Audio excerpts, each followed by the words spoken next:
My all-time favourite film is Pulp Fiction by Quentin Tarantino. Probably on par with Terminator 2 as my favourite film. It's either Terminator 2 or Pulp Fiction, I can never decide.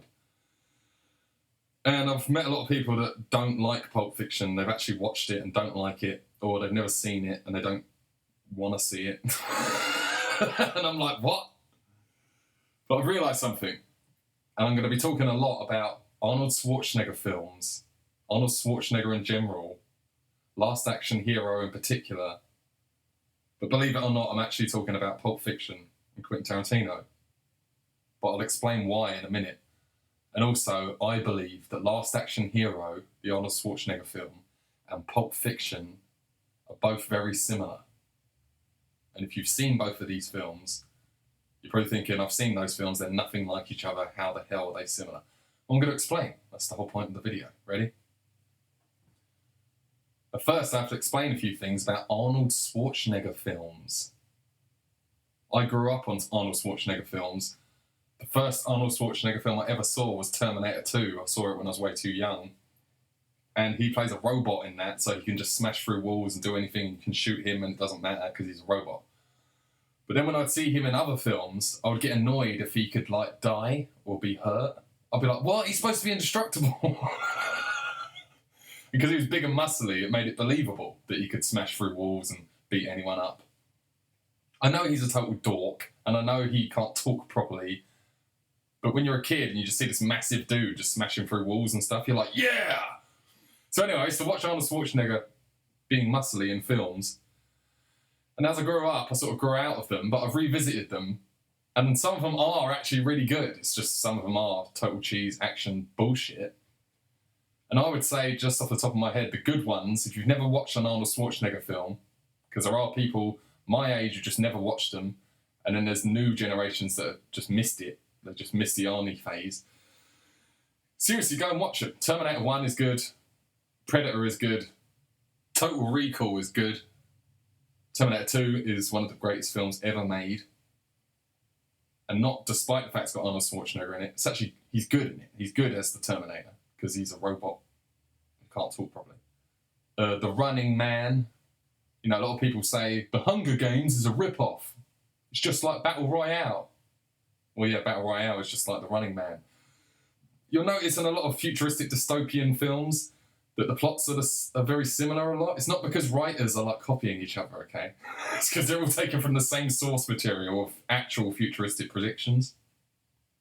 It's not a bunch of writers all going, I've got an idea, I've got the same idea. No, it's what they think will actually happen. Anyway, what else is there? True Lies is pretty good. I'm not that big on it. But Last Action Hero. So anyway, I was having a conversation and I met someone who was also seen all the Arnie films. They grew up on Arnie films just like I did. And I'm like, what do you think the best ones are? And they said, Commando. And instantly I was like, I'm not going to get along with this person.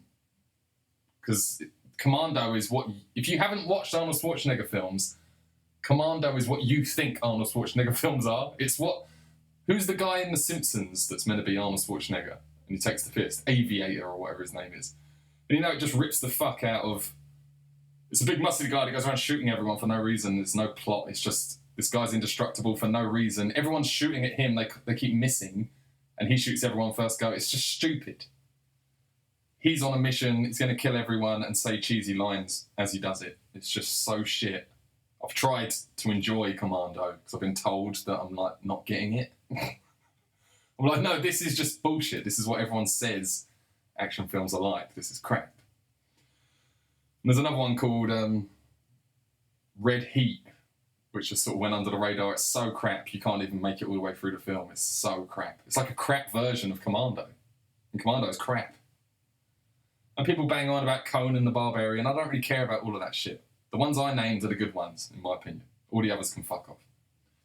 So, they're your Arnie films. There's plenty of others. And by the way, Terminator 3, you know this shit where they keep remaking films and doing unnecessary sequels that no one wants and they're crap? Terminator 3 was the beginning of all of that, all right? Terminator 3, when they announced it was like, what? You're going to make Terminator 3 with Arnold Schwarzenegger? And even back then we were like, is he not too old? Even though he was young back then compared to him now. And they made it, and we went, what a pile of shit. So anyway, I'm having a conversation with someone about Arnie films. They're talking about Commando. And I'm like, well, come on. Terminator 2, Predator. You're putting Commando above these films. I was like, I think Last Action Hero is better than Commando. I was like, Last Action Hero is probably my favourite Arnie film other than Terminator 2.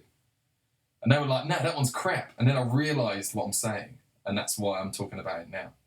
I realised that Last Action Hero is only good. And by the way, Last Action Hero didn't do well. It was a flop. It got bad reviews. Everyone said, what the fuck is this? And I will admit, if you just walk in and just change the channel and Last Action Hero's on and you just start watching it, you will be like, what the fuck is this film? This is so stupid. But Last Action Hero is a parody. It's a spoof of Arnold Schwarzenegger films. It's a piss take out of action films, but it stars Arnold Schwarzenegger as the guy taking the piss out of Arnie films. It's brilliant. It's hilarious. If you don't know that and you're not watching it that way, you're just going to think it's a story, some sort of Disney story about some little kid that can get inside the cinema.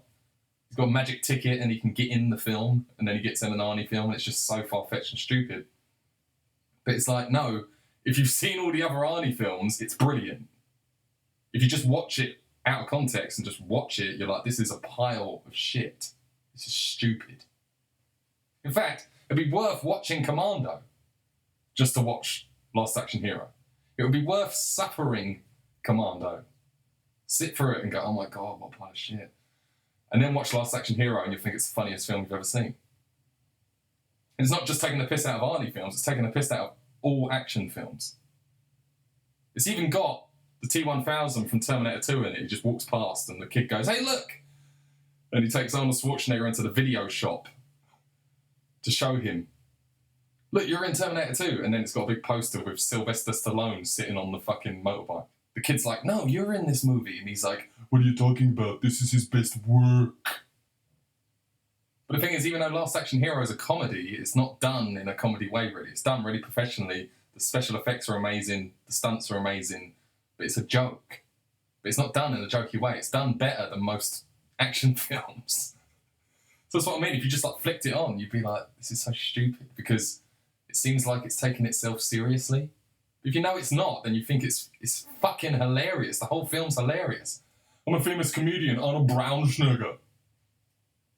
So anyway, then I realise you basically can't choose Last Action Hero as your favourite Arnold Schwarzenegger film.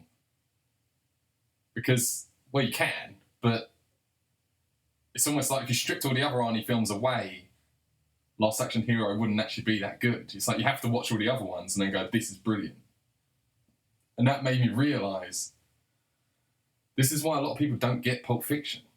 If you just watch Pulp Fiction and take it at face value, you're like, this film... I love watching, you know, those reaction videos that people do. I don't really sit around watching reaction videos, but I will watch people react to Pulp Fiction, Reservoir Dogs, Terminator 2. Because I love watching people that have never seen it and see how they take it.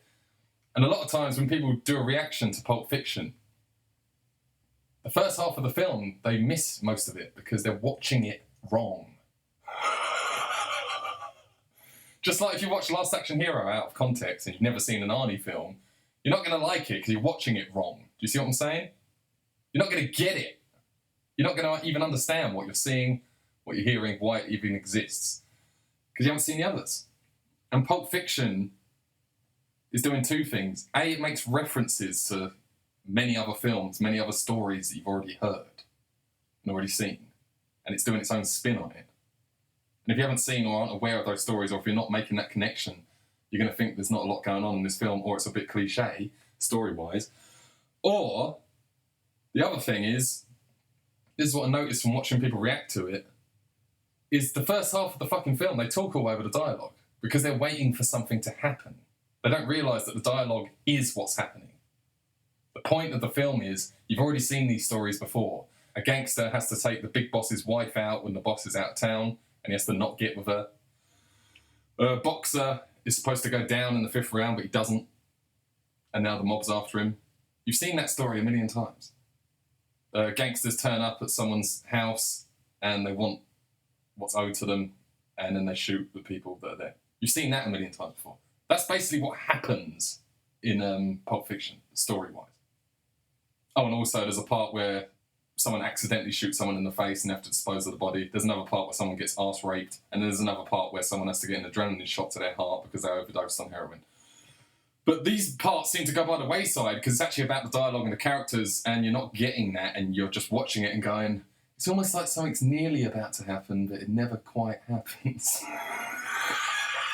And you feel unsatisfied because you missed all the funny jokes and you missed all the shit. You missed... Every time they always talk all over the foot massage conversation. John Travolta and Samuel L. Jackson are having a conversation about a guy who gave someone's wife a foot massage and then the husband tried to kill him. And they go, is that an overreaction? Is a foot massage really cheating? And the whole shot is filmed in one shot. There's no editing, so they have to remember the whole script and walk down this corridor and have this long-ass conversation about foot massages. And 9 times out of 10, when people watch that for the first time, it's right near the beginning of the film, they think, what's all this talking? When people are talking in a film, people think, oh, nothing's happening yet, they're just talking. It's like, no, that is what's happening, is they're talking. No one says anything or does anything in a film just casually, organically. It's all scripted. It's all there for a reason. If there's a fucking coffee cup on the table that says something on it, it was put there for a reason. You're supposed to notice that. If there's a pen and paper on a table where someone's written something, anything that's put there is put there. It's not just there. It's a film set. It's not real. They put it there. Everything's happening for a reason. I mean, I have met people that don't like Pulp Fiction, and they've made some pretty decent critiques of it. But 9 times out of 10, it's just someone who... They're the type of person who thinks, oh, they're just talking, nothing's happening yet. So they don't really pay attention. And then because there's only really 3 things that actually happen in the film, like the drug overdose bit, the bum rape bit, and the shoot him in the face bit, they just find the whole film a bit uneventful, and they don't get it. And they just go, why is this? And also the hype. I understand that. People go, this has been hyped as like the best film ever, and it doesn't really seem to deliver. And it's like, no, it's the best film ever when you've seen other films and you see this version, this take on it. And you go, oh, this is such a unique take on it. This is such a spin. You've seen all this before, but never like this. But if you just watch it out of context and go, go on then, hit me, Pulp Fiction, let's see how good it is, you're going to think it's shit. It's just like Last Action Hero. The films are nothing alike, but they're the same in the sense that they don't stand on their own. You have to see it on the backdrop of the rest of the world that it's referencing, that it's reacting to, that it's a sort of a spoof of. Pulp Fiction is a bit of a spoof of other gangster films in a way. It's a comedy. And you're sitting there watching it dead serious, like you think you're watching The Godfather, and you're going, what is this crap? When the point is, you've seen other films before, that's how they normally go. Yeah, I'm not doing that. Yeah, you've seen this actor before, but they normally play those roles. But you haven't seen them play this role. But anyway, my point is, if you've seen Last Action Hero, or you've seen Pulp Fiction, and you thought, I don't know what the hype is, I don't know why people like that, it's really shit, I didn't like it, I didn't enjoy it. Have you ever considered that maybe you watched it wrong? And there is actually such thing as watching a film in context, and watching a film out of context, and not getting it. Have you ever watched a film, thought you didn't like it, watched it another time and gone, this is great, why didn't I like it? Might be just because you're in a different frame of mind. And also, some things are a bit of an illusion anyway. Like, one criticism I would make of Pulp Fiction is, although I think it's good that the storyline is non-linear, because that's the other thing it does, is it just shows you things in the wrong order and go, but you're supposed to keep up because you've seen so many other films. If Pulp Fiction was the first film you ever saw, it'd be like, what the fuck's going on? But you're supposed to have seen this shit a million times and it's being done differently. Anyway, one criticism I would make, or one thing I would say in defence of the people that go, I watched it, it's like 2.5 hours long and it's like nothing happened. The reason why it feels like nothing happened by the end of it is because A, it doesn't end with the actual ending, because it's all in the wrong order, and B, the part where they have to drive the syringe through Uma Thurman's chest to give her a adrenaline shot to her heart. She's had a heroin overdose. That part is actually super intense. And not only is it really intense, I find it impressive that it's so intense, because if you watch that scene, there is no music in that scene. And usually tension is built with music, or climax is built with music, or suspense is built with music. In fact, sometimes if you watch certain films that you think are really suspenseful, if you took the music out, it really wouldn't be. Like, imagine if you watched The Shining and didn't have all of that horrible noise in it. If you watch The Shining, there's some scenes where it's just like filming Jack Nicholson at the typewriter and it just zooms in on him really slowly while this noise is just going for like 5 minutes. Without the music, that wouldn't be very eventful, would it? It's not eventful, but it feels like it is. Anyway, my point is, that scene in Pulp Fiction has zero music, no sound effects, nothing going on audio-wise. And it's got one of my favourite jokes in it that no one ever laughs at. It annoys me. He's trying to explain to John Travolta how to do the syringe. And he goes, no, you've got to do it really hard, like this. And he like stabs down 3 times. And he goes, I got to stab her 3 times? And he goes, no, you don't have to stab her 3 times. Just do it once, but do it hard enough to get through. Oh my God, I love that part. But yeah, that scene is so impressive because it somehow injects comedy into a serious situation and also builds tension without music. And it's a climax. But that's the problem with the film, is because it's not in order. That part really should be the climax of the film, but it happens so early on in the film because it's in the wrong order. That by the end of the film, you have forgotten that even happened. If you've just watched Pulp Fiction and the credits are rolling, and you're going, how do I feel about it? You're remembering a bunch of stuff, but you actually don't remember the whole syringe scene, do you? It's completely buried now. Because it was so close to the beginning of the film. And yeah, the arse rape scene is slightly more climactic than that because it's crazier. And it is near the end of the film, kind of where the climax should be. But I think it's a shame that the syringe scene gets completely forgotten about. Even me, I've seen the film a million times, and by the time I get to the end of the film, if I watch it again now, I'm like, Jesus, that syringe scene seems years ago. Seems like it was a different movie or something. So I would say it's actually kind of an illusion that the film is uneventful anyways. You've forgotten most of it because it's all in the wrong order and you're trying to keep up and shit. So just in case you're one of those people that's actually seen Pulp Fiction, you don't like it, you got to the end of it and went, just a bunch of people talking and nothing happens. I'm like, are you sure about that? Are you sure nothing happened, or did you just forget it all because it's all in the wrong order and it ended with a bunch of people talking, it started with a bunch of people talking, and you forgot about everything in the middle, didn't you? Not to mention, you failed to recognise that them talking all the time is actually what's happening in the film. I'd like to see you try and write a script like that. But not only is the script great, and it's laced with jokes that you won't get if you're not paying attention. Like when Christopher Walken does that long-ass speech about the golden watch and how he hid it up his ass and his dad hid it up his ass and all that shit. Up his ass. I had this uncomfortable hunk of metal up my ass 2 years. You know that bit? Well, how funny is it later on when he loses the watch and the girlfriend who's like, I'm gonna get a big plate of blueberry pancakes. That really annoying bird. How funny is it when he goes, do you have any idea what my dad had to go through to get that watch? He's like, I don't have time to go into it right now. We went for a lot. That's funny because you've heard that big-ass speech, but if you weren't listening, then you'll miss all the jokes. But it's not just that. The script did something that no one's ever done before, which is they keep talking about things in the film that are happening within the story that you never see. So Reservoir Dogs did it when they talk about a diamond heist all the way through the film. You never see the diamond heist.